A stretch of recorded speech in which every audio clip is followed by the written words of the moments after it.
3 साल बीत चुके थे अदिति को रघुवीर हवेली गए हुए। कोई नहीं जानता था कि उसके साथ वास्तव में क्या हुआ, लेकिन उसके कैमरे और नोट्स गांव के बाहर पेड़ के नीचे मिले थे। अब कहानी में एक नया किरदार जुड़ता है, विक्रांत, जो अदिति का छोटा भाई है, एक पत्रकार और डॉक्यूमेंट्री फिल्म मेकर।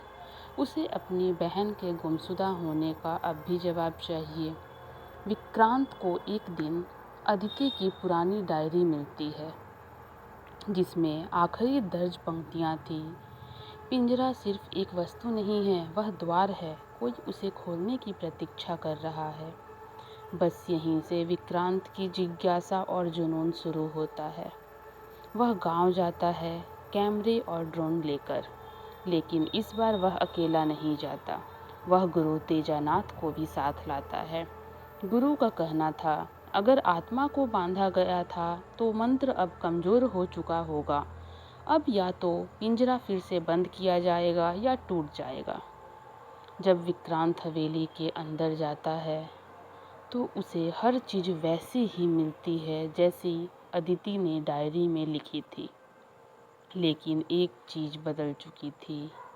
वह था पिंजरा खुला था।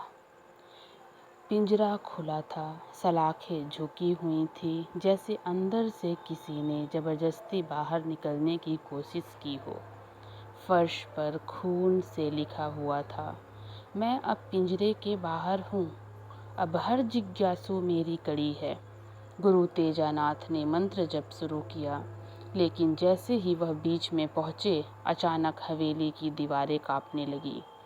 टॉर्च की रोशनी में विक्रांत ने देखा, हवा में एक चेहरा उभर रहा था।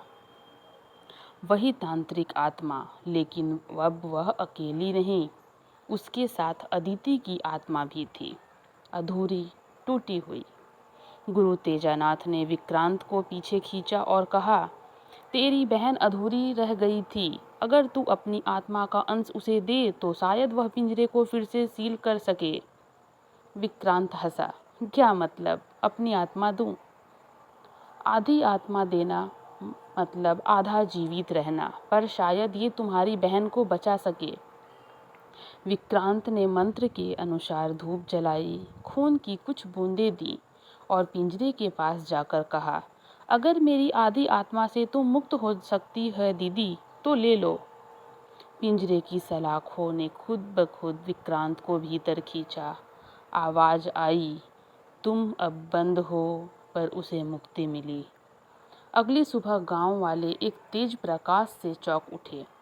जब वे हवेली पहुंचे तो देखा, पिंजरा फिर से बंद था। विक्रांत का कैमरा जमीन पर पड़ा था। कैमरे में आखिरी रिकॉर्डिंग थी, अदिति की आत्मा मुक्त होती हुई और विक्रांत अधमरी हालत में पिंजरे में खड़ा। अब पिंजरे में एक नई आत्मा है जो हर रात फुसफुसाती है, मैं एक विक्रांत हूँ, मेरी कहानी मत दोहराओ। गुरु तेजानाथ गायब हो चुका था और हवेली के बाहर एक नया संदेश लिखा है, जो भी सत्य जानने आएगा वो स्वयं कथा का पात्र बन जाएगा। इस कहानी से हमें यह सीख मिलती है, हर रहस्य का